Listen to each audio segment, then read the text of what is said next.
I'm Sarah Mirk. I'm a contributing editor with The Nib, and today I'm here with cartoonist and author Emei Burell, who is the author of this amazing book, We Serve the People, My Mother's Stories. Hi, Emei. Hello, thanks for having me. So Emei is originally from Sweden, but now lives in Guildford, UK. And this isn't your first book, right? You've done other books. This is my first book in the US, and it's my second book, actually. My first graphic novel was like the first part of this book and was published in Sweden. Well, this book is really moving. It's really interesting. It tells the story of your mother's life in China when she was growing up during the Cultural Revolution. I won't get into all the details, but she was sent to a farm to do forced labor on this farm for about 10 years and really grew up during that time. So can you tell me about, like, who is your mom? What did you know about your mom growing up, and when did you learn about this experience that she had during the Cultural Revolution? So I start the book by saying that she is the coolest person that I know, which is still true. Like she's one of them by now, I would say, but she's still like in the top there. I think, and that's mostly because I know so much of her past. I know so much of her life growing up that I don't feel like a lot of parents really tell their kids super much about their life before becoming a parent. Like, for example, I don't know anywhere near as much about my dad's life as I know about my mom's, but he's also done like really cool things. But she started telling these stories, like I remember always hearing them, and it's from like most of her life before moving to Sweden. She moved to Sweden in like the late 80s. And most of the stories that she always told me and my brother when we grew up is about her time during the Cultural Revolution and before that, when she was a kid growing up in Beijing with her parents or grandparents. And obviously people kind of twist the truth when they tell it to other people, when they look back at it. But I feel like in the stories that she's told us, it's always been like very much like life has thrown a lot of curveballs at her because she grew up during the Cultural Revolution in China and was at the exact age where she was caught up in the up to the mountains and down to the countryside movement, was sent away from her home, was put in this forced labor that she couldn't get out of. And there's just this kind of calmness to all the stories that she's told us, where it's like, you know, sometimes you just don't have a choice, and then you just have to try and do the best out of it, make the best out of it, and try and figure it out. And I find that really cool. That's like, I feel like that's the main nugget that I find connects all of her stories together, and part of what I try to communicate in the book. Yeah, I like that you describe her attitude as a calmness, that she just kind of like accepts that this is happening and tries to roll with it. And that's something I really got from the book, is that it feels like a really personal history. It's not debating the pros and cons of this policy. It's not like a big look at like the changes in communism in China over the years. It's a really personal story about like one person's life and journey. And I think that can resonate with people no matter what era they're living through. So how did you decide to tell this story and have it be so focused on your mom's story? I feel like there could be some pressure to tell a much more like politically angled story here. Yeah, I try to cover some basics in the introduction to the book because it's so hard to understand what it's all about without knowing at least some of the backdrop. And a lot of people don't know much about the Cultural Revolution, although it was really monumental in China. But it's such a huge thing that spans over so many years that it felt like a bit overwhelming, honestly, to try and tackle that as well in this book. And in the end, it was also, I cared more about my mother's story than I care about like trying to show every aspect of it. Like there's loads of like really great books written on it. There's other comics done on it where they try to like cover more. But I felt like what really speaks to me and that obviously interests me the most was her story, and one that I always felt inspired by as a kid. When did you start to think of your mom's story as a graphic novel, and when did you decide to take that on? It's a kind of like funny and kind of long story. So the first 11 pages of the book I used as my application comic for my university degree. So one of the like assignments that you had to perform and have in your portfolio when you applied was a short comic of 11 pages. And at the time, like I didn't feel super confident in making up stories, but I always found this first part of the book, that little chunk about how she met her current husband, a really intriguing story. So I thought I might as well use that. And then I used those 11 pages to pitch it to a Swedish small publishing house. And they liked it, they picked it up. We decided to do around 60-page book. So that is the first part of the book where I integrated those first 11 pages and expanded it to her time down in the south of China, where she learns to drive the tractor and then becomes a truck driver. And what was it like talking to your mom for this story? How did you do the research for this book, and how did it feel talking to her about this history? It was really interesting. Stories, a lot of these stories I've heard quite a bit in my childhood, but this time when I was working on this book, we delved into them in more detail. And for like while I was doing research for the book, I dug up old photos and we looked on Google Maps, and we like she and her husband helped me find like more old photos of how Beijing looked at the time, how this like the plantations they worked on looked at the time. So it was like a deep dive into these stories, and kind of before they were more vague, and now they became way more concrete. Yeah, so I was interested if there's any part that she disagreed on the telling of the story here, and how did you resolve that?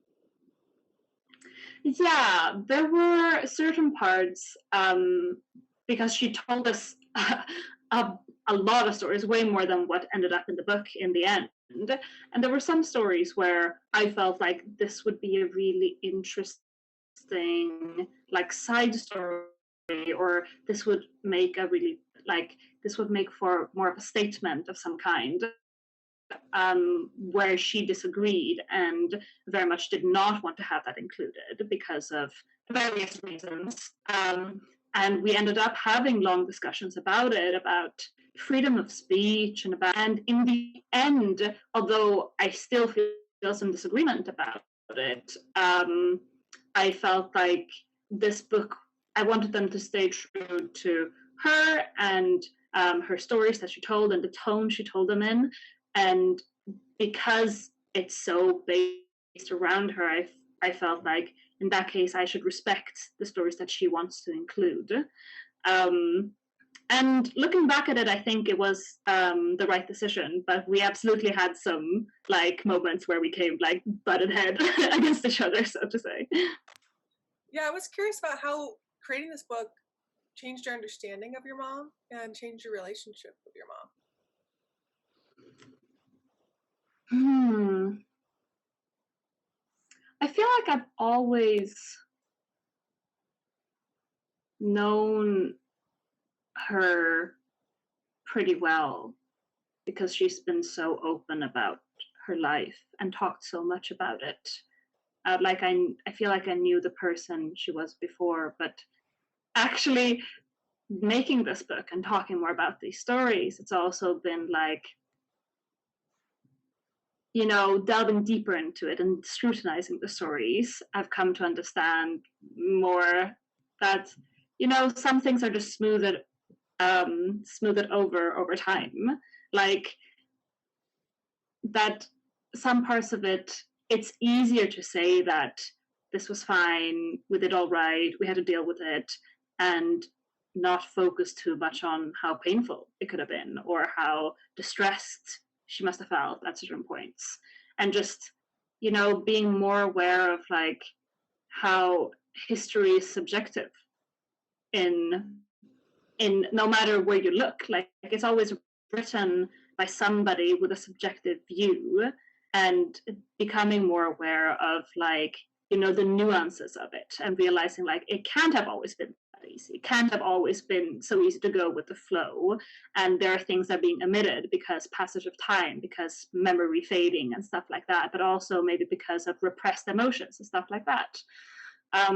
So if anything, it kind of, it also made me think more of like the flaws of her as a person. And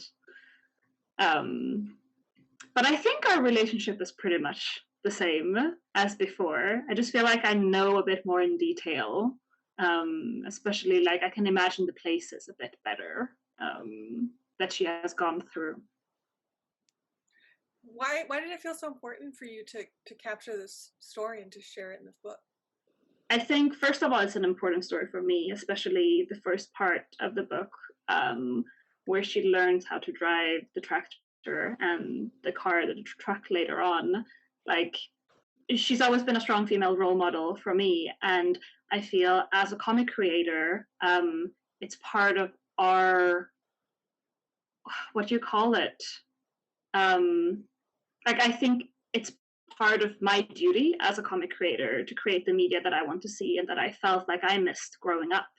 And I'm really interested in historical comics and history. And I feel like for the longest time, really up until the recent past 5 to 10 years, there's been very few historical media, like different types of media that focus on women. And because this is really important to me, and how the story is really important to me, it made sense how they work together. And I hope that I can contribute to that aspect of the market, lifting just one more female role model for somebody out there.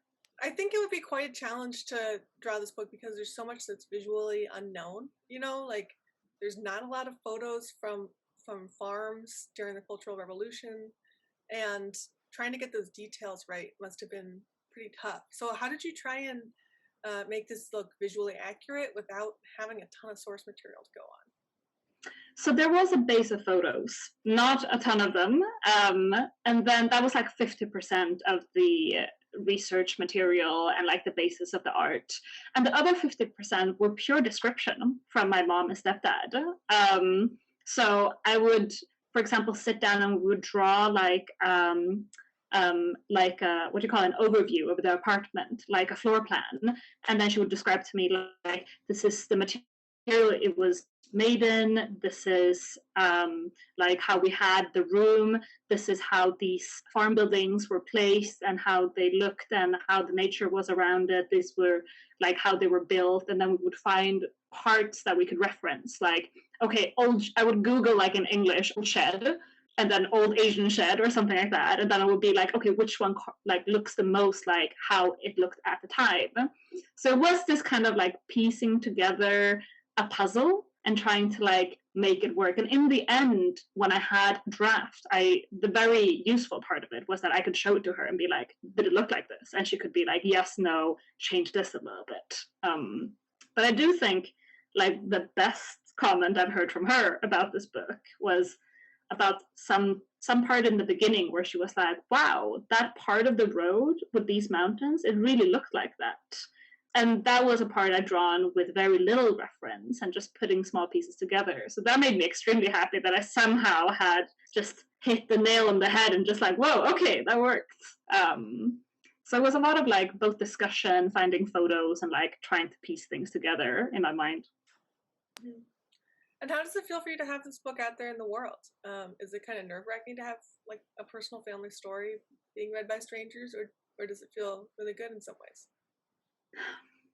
I think because it's been out in like parts for quite a while, initially felt nervous. I felt really nervous about it and really nervous about what people thought about it. But as time has progressed, and now that the US version of it is out for a year now, and seeing some reactions on it, I feel more at ease with it. It's out, it's done. I can't do anything about it anymore. It will forever be in the world now, which feels nice in a way. It's okay, I've left a piece of legacy for myself and my mom. But I think the best part that has really touched me, and that I didn't know was so important to me, was I think it was this one message somebody sent to their teacher that then forwarded it to me afterwards, where she said, I'm Asian American, my mom was also part of this movement, and it's so amazing to see something I recognize in comics, where I identify myself. And it really hit me, and I was this was what I wanted. This was what was most important for me, because that's what I wanted, as a teenager, to just see myself in some kind of medium. So it became clear to me how important that was. Well, that's really sweet. Thanks so much for sharing your time with us, Emei, and good luck on all your comics in the world. Thank you. Thank you so much.